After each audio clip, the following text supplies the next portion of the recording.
Yes, okay. Awo wenyini wetugenda okubeera nga tukatandikira gwe mukwano gwange aliyo ampuliriza.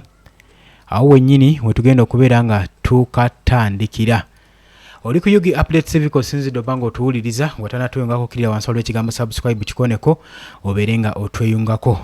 Kakati nno amawulire ge tulinawo kimaze okakasibwa nti Muhoozi avuddeyo n'alangira n'agamba kitaawe Mwami Yoweri Kaguta Museveni yamuinstructinze oba yamulagidde yamuwadde ebiragiro okulirizinga Nnaalongo Anita Amongu. Bino bivudde mu kamwa ka General Muhoozi Chief of Defence Force gwe mukwano gwange mpuliriza. Jjukira nti nno bukyanga Nnaalongo Anita Amongu akwatibwa mu nsonga y'obuli bw'enguzi abadde ali ku house arrest ebbanga lyonna abadde tetujja gamba nti adde atemeza mabega wa mitayimbwa nedda. Abadde ali ku house arrest nga gyagenda maaso n'okukuumibwa nga bagamba omwami kyalo ono ayinza okuba akyayina ebyama byeyezibise. So n'olw'ensonga eyo ensonga zino tuzikwate enkola tuzikwate nga kisajja kikulu. Ensonga badde bazikwasa mu ngeri ya kisajja kikulu gwe mukwano gwange aliyo ampuliriza. Kakati Muhoozi avuddeyo n'agamba Mwami Yoweri Kaguta Museveni yamuinstructinze okubanga alirizinga obanga atannaalongo Anita Amongi. Wuliriza gwe mukwano gwange aliyo ampuliriza gwatamanyi Nnaalongo Anita Amongi etwogerako yono yabadde agenda maaso n'okulembera olukiiko lw'eggwanga ekkulu lwa Parliament y'eggwanga Uganda mu mwaka oba mu Parliament ye-11 okuva omwaka ogwa 2025 yabaddeko nga yagenda maaso n'okubanga addukanya olukiiko luno. Naye bibadde byogerwa ku side ye tebibadde birungi gwe mukwano gwange aliyo ampuliriza. Era baamuteeka ku house arrest nga bagamba omukyalo ono ayinza okuba akyalina byezibinkirize ayinza okuba akyalina byazibiikidde. Ne basalawo okubanga bakola ki nga bamuteeka ku house arrest ng'okunoonyeza kugenda mu maaso. Olugero luwanvu nnyo era ngenda kubanga ndukutwalamu osobole okubanga olutegeera. Wabula embeera we yatandikira okusajjuka ku operation Ufunja wa Ufunziji. Operation yali kyene ya General Muhoozi Kainerugaba gye yatandikawo. Operation Maliza Ufunsadi. Maliza Ufisadi watu yagiyita. Ng'era eno yali egendereddwamu okukwata Nnaalongo Anita Amongi okumujja mu ntebe y'obwa Parliament y'obwa speakership. Ensonga zino we zaatandikira mu abazi batufollowinga zaatandikira mu kibiina ekya National Resistance Movement tujjukira bulungi nnyo nga muzeeyi abayise ekyankwanze. Wano nno Olwesi yalimu Nobert Mao ne Nnaalongo Anita Amongu be baali basinga okubeera nga kwegamba ebbugumu lyali litunuulidde nnyo ababiri bano. Wabula nga Nobert Mao omukulembeze w'ekibiina kya Democratic Party nga naye yeewera nkolokooto ng'agamba ekifo ky'obwa speakership nange nkiramuza nkyagala. Kyonna ekyali kiwaga omukulembeze wa DP ono twali tetukitegeera butegeezi naffe kyatulema okumanya olw'ensonga nti buli omu yalabibwako ng'abuna obufoofofo mu kaseera ako. Twalaba bonna nga bagenda eggulu batuukayo wasali musale simanyi nsonga ki. Wabula bano bombiriri gavumenti ya NRM yabulwako gwendoosinga okujja ku bwa speakership kubanga yali confused ku Nobert Mao atali memba wa kibiina kya NRM ne Nnaalongo Anita Amongi tulondeko ani. Wano wenjagala otegeerere nti gavumenti ya Yoweri Kaguta Museveni tebagyezibika. Togirya n'ogyeyalira. Bagamba togibika n'ogyeyalira. Sibitege. Okay, tugenderaawo. Kaakati oluvannyuma lw'omuzanyisa ddate yenna n'ebikolobero by'abakoledde na buli kimu kyakoze okujeeza bannayuganda buli tteeka lyabayisizaayo nga ligenda maaso n'okujeeza bannayuganda bamaze ne bamusenza lutinga kikere. Bamusenza busenza lutinga kikere. Omanyi something which they say the cast yawe we batyo we bamuyisa. Kino nno kyaleetera abagenda maaso n'okubeera nga bakooperatinga ne gavumenti eno okutyamu nti abaana bonna omuntu weesiga gavumenti otandika obbakolera we batyo we bamuyisa. Omukyalo ono yali akoze ebintu bingi nnyo. Naye kalumanywera waaviira we wano. Buli muntu atandika okulamuza ono ayimiriramu ng'amaanyi omanyi bagamba amaanyi ameemanye gakulembera ekigo. Kaakati Nnaalongo Anita Amongi sente yali aziina bulungi nnyo, yali azikuŋŋaanyizza eziwera, naye nga Norbert Mao akimanyi bayogerako ne muzeeyi nti kuno gwe bagenda okwendyosinga kuba speakership, era n'avaayo ne yeewaana n'agamba NRM naye ekimanyi wenabe yakyagala okusigala mu buyinza n'okuwangaaliramu ena kulonda nze Norbert Mao omukulembeze wa DP. Mukulembeze wa DP ali ku ludda olw'opposition olwagala okugjako gavumenti ya Mwami Yoweri Kaguta Museveni. Ekyo tukiteeke ku bbali. Kakati olutalo lwabalukawo okusikaŋŋana omuguwa, era Nnaalongo Anita Among wawazannyira era. Kati laba baamala okutunuulira enkolagana n'entambula za Nnaalongo Anita Among nga bamaze okumubega. Jjukira omukyala yakoonebwa ku Parliamentary Avenue, bakontrakita baali baweereddwa omulimu gw'okukola oluguudo oluli awo okuliraana n'amaka ga Nnaalongo Anita Among e Nakasero. Kigambibwa nti baali bambega, baali ba SFC bambega nga bagenda maaso n'okulinnya akagere ku Nnaalongo Anita Among nga bamulumika wajja atambulira wajja dda. Kigambibwa nti Nnaalongo yali amaze okutegeera nti saa yonna gavumenti ya Mwami Yoweri Kaguta Museveni yandimwefuulira, so n'olwekyo yamala okutegeera ebyo teyabandaaza, era ekintu kye yaddako okukola n'agamba omugezi yandibadde yeeteekateeka atya. Kati gavumenti yamanya nti noono atandise okweteekateeka, niyo neetandika omuteekerateekera. Bubonero ki obwali bulaga nti nno Nnaalongo Anita Among atandise okweteekateeka. Wano mu kaseera ka reesi wa speakership nga akavuyo kagenda mu maaso n'okusikaŋŋana omuguwa kw'obukulembeze bw'okubeera speaker mu parliament, Nnaalongo ayinza okuba yakitegerako nti nno gavumenti egenda mwendoosinga, era tajja kubeera na nnamba zimala mu parliament kusobola kuwangula kifo kya wa speaker.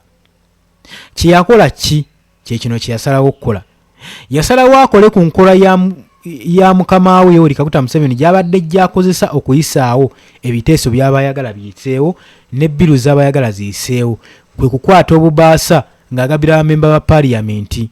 Kigambibwa nti gavumenti yakitegerako nti Nnaalongo Anita Among yali ategeka ekijjulo mu maka ge ewuwe, oba bukeedi oba ludda wasaamanya, ng'ekijjulo ekyo kyali kigendereddwamu okubeera nga bano bammemba ba parliament Nnaalongo abakwasa ekibaasa buli omu basobole okubeera nga bamulabiranga ddala mu biseera by'okusuula akalulu bwa speakership mu parliament.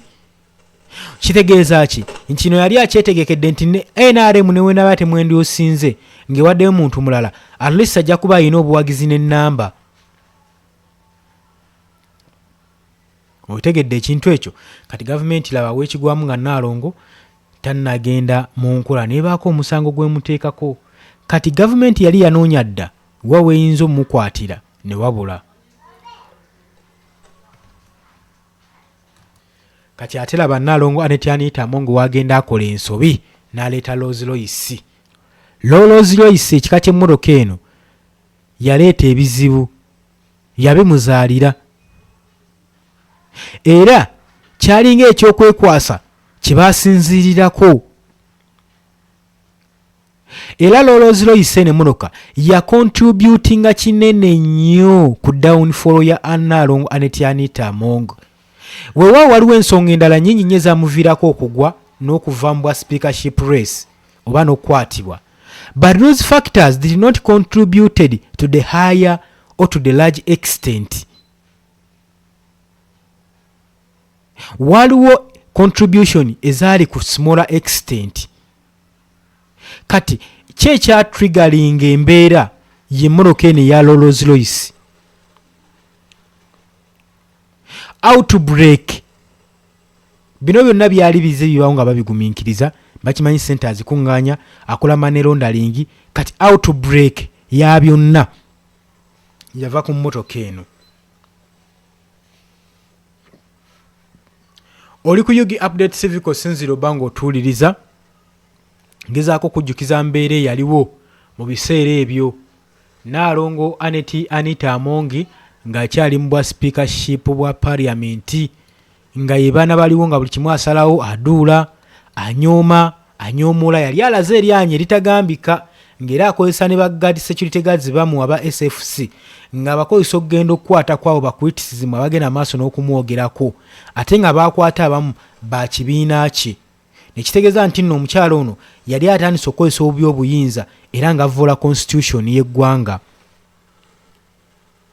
Kati ekirala ekyaleeta obuzibu okubanga ekibiina kino ekya NRM kimuvaamu ze zino wammanga wuliriza nagambye oli ku Yugi Update Civic osinzira obanga otuwuliriza gwatannatweyunga kukkirira wansi waliwo ekigambo subscribe kikoneko obeere ng'otweyunga kabali emitala w'amayanja abali Oman, Dubai, Saudi Arabia, Qatar mwena mbatumiddeko nnyo mukola kyamaanyi nnyo okwekumira ku mayengo gano. President Yoweri Kaguta Museveni yali yawulirako dda olugambo olwali lugenda maaso n'okusaturatinga nti Nalongo Anita Among eggwanga erya United States saako ne UK bamusanctioninga era ali ku red list eyabo abagenze maaso n'okupumpaza ssente z'omubi bw'omusolo mu ggwanga Uganda era nga takkirizibwa kulinnya kigere kye mu ttaka lya UK n'erya America. Mwami Twabulwa bino we yabitegeera yagamba n'agamba IGG Inspector General of Government abeeko okunoonyereza kw'abaakola ku by'obugagga by'omukyalo ono ne ku mukyalo ono era tiyakoma okuyayita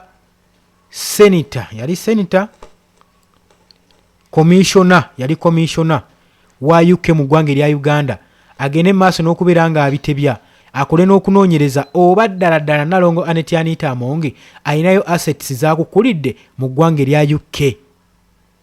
Era President yagamba bwe kinaazuuka nti bino ebyobugagga by'ayina yabiina before nga tannayingira race eno y'obwa speakership ajja kubeera ali safe newe ekizuulwa nti no bino byonna abifunye mu kaseera kano ng'ali mu bwa sipiika bwa parliament agenda kubeera nga abitebya agenda kubeera nga annyonnyola akana n'akataano. Bino nno bye byali ebigambo naye investigation yakolebwa results zaafuluma zifulumye nga Nalongo amaze kukwatibwa olwo commissioner wa British n'avaayo ng'ayagala kulangirira ng'ayagala kusabumitinga report ekwatagana ku byobugagga ne assets za Nalongo Anita Among. Nalongo olwagenda maaso n'omulumiriza nti batugambye olina assets mu ggwanga erya UK oba mu Bungereza yakomba kwerima n'akomba ne ku paasi n'agamba amazima ga Katonda mu ggulu nga kufiira wano mu kitooke kya Gonja sina wadde kamyu wadde kapa gye nnyina mu UK muleme kunsibako matugambuzi kundiisango bwe bibaayo baŋŋambe babinoonyerezeko baleete obujulizi nti gye biri. Era gavumenti Mwami Yoweri Kaguta Museveni n'akakasa n'agamba waayi osanga Nalongo yandibanga mutuufu. Kinyagala okutegeeza ngulowooza abantu abafaanana nga Nalongo Anita Among tebaliyo mu parliament nga balina ssente naye lwaki abamu babakunyaakunya baagala ssente zibeere nga ziri ku side egi gw'omugwira toyinza bajjamu n'ogaggawaliramu n'omanya nti ogenda situla obugagga obwo ogende nabo baba kutya babalaba ojja bayeekera. So you have also to consider that. Kakati oluvannyuma lwa IGG okusabumitinga lipooti newe guli kati badde tennabukkirwa kusomebwa naye twalaba Anita Among mu kukwatibwa. Anita Among we yakwatibwa twasooka kulaba mbeera etaali nnungi ng'ali yali ya bunkenke ku kisaawe Kololo nga Mwami Yoweri Kaguta Museveni tumuhabulwa agenda mu kulayira. Twalabako okafaananyi akalaga Nalongo Anita Among ng'approaching oba ng'atuukirira Chief of Defence Force Muhoozi Kainerugaba ng'aliko ensonga zamugamba nga mugamba munnange wandibadde oba oli awo osaasira ensonga zino wandibadde ofuna engeri gy'ogenda maaso n'ozikwatakwatamu. Twalaba mukulu kunyeenya mutwe tolowooza kalimbaale. Twalaba mukulu kunyeenya mutwe nga Nalongo ku mukolo ogwo akyajjukira bulungi nnyo mwaka guno gwa 2026 ng'agezaako ku approachinga Chief of Defence Force amubuulire ensonga ate butebadde amubuulire engeri gye bamusibako amatu g'embuzi omuliisengo amubuulire ku bya Rolls Royce kubanga Chief of Defence Force yali amaze okuwandiika ku bikwatagana ku Rolls Royce eno. Rolls Royce eno yali efuuse ekizibu era omukulu yabaako comment ze yakola ku mmotoka eno okulangirira kuvuddeyo leero nti Nnaalongo Anita Among agenda kubanga alilizingibwa okuva mu house arrest, tagenda kuddamu kukuumibwa. Okulangirirwa kazi oluvannyuma lwa Anita Among ng'ali under house arrest during the operation of maliriza ufundi. Era ne balanchinga security agency batagetinge ba senior government officers nga babalumiriza okubba public resources. Armed security personnel ya deployingibwa okwetoloola ku link eri former speaker, era nga okunoonyereza nga kwatu kugenda mu maaso gwe mukwano gwange mpulira. Era kali kaseera ka bunkenke ng'alina otandika okubitobya okuva eri ku parliament, engeri gye yakwatangamu ebintu, engeri gye yafugangamu obufuzi bwe nga bugenda mu maaso n'okubuusabuusibwa. Muhoozi gye buvuddeko yali amaintaininze operation era ng'ekontakitiddwa instructions okuva ewali Yoweri Kaguta Museveni, era ng'alabula nti basuspekti bonna bajja kubeera nga bashieldinga kubanga waliwo political influence ne political offices.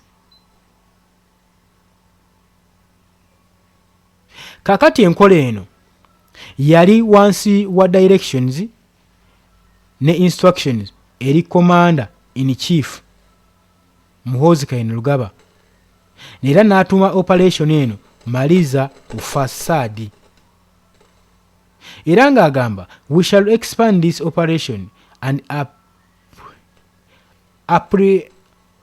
apprehend all culprits. No one will be spared. Nti teri muntu n'omu ajja kuttirwa ku liiso, bagenda kufuba okulanga buli muntu kimuyingiramu.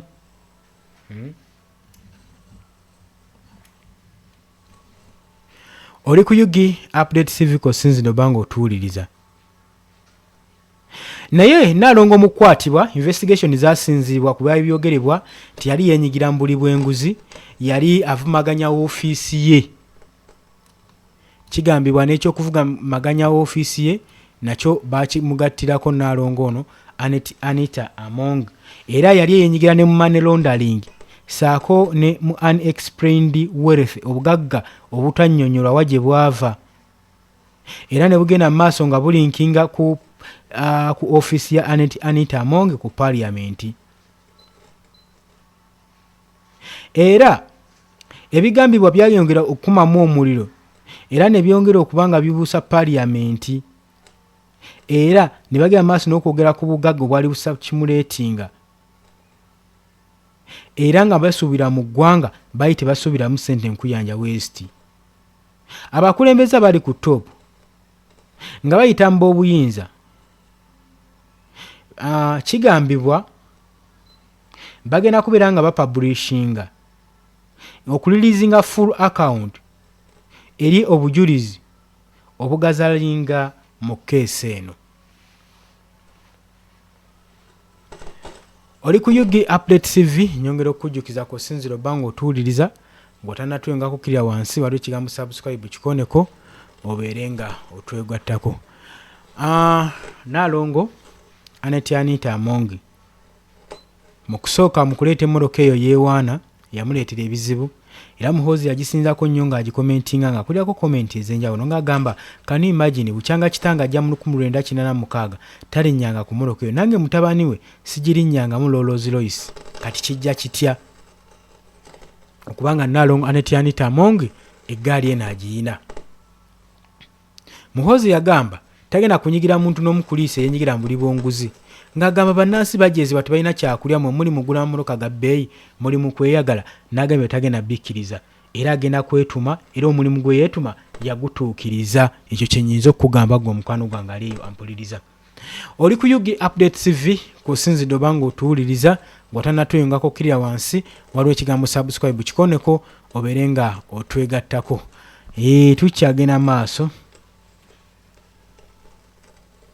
bino nga Muhoozi agenda maaso n'okupostinga ku social media ne mubiyita ng'ebyokubalaata ng'ebyolusaago. Yavaayo n'agamba, I have been Muzeeyi's son for 52 years but I have never sat in the Rolls Royce ever. I don't think Muzeeyi has sit in one either.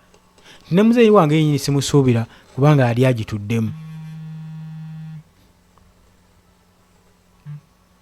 Era n'agamba, our job is to serve Ugandans, not ourselves. I cannot support corruption. I risk my life to make this country peaceful. Now that it will not be taken by thieves. Never. Ng'agamba ye eggwanga lino balina kubeera nga balikolera omulimu gwabwe kusaavinga ggwanga so si bo nga bo. Era ng'agamba tasobola kubanga awagira nguzi. Era ng'agamba asobola okulisikinga obulamu bwe okusinziira okukola eggwanga lino libeere mirembe. Era n'agamba kati weekiri, n'agamba tajja kutwalibwa nga babbi oba tebajja kutwalibwa nga babbi, tekiribaawo, it's never.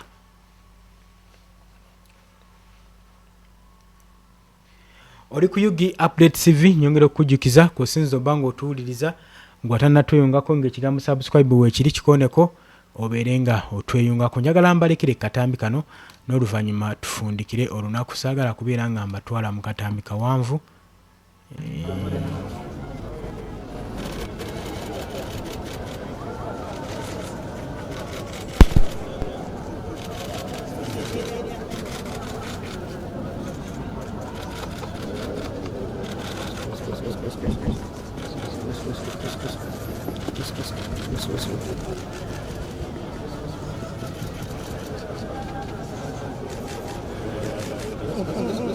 Sibo.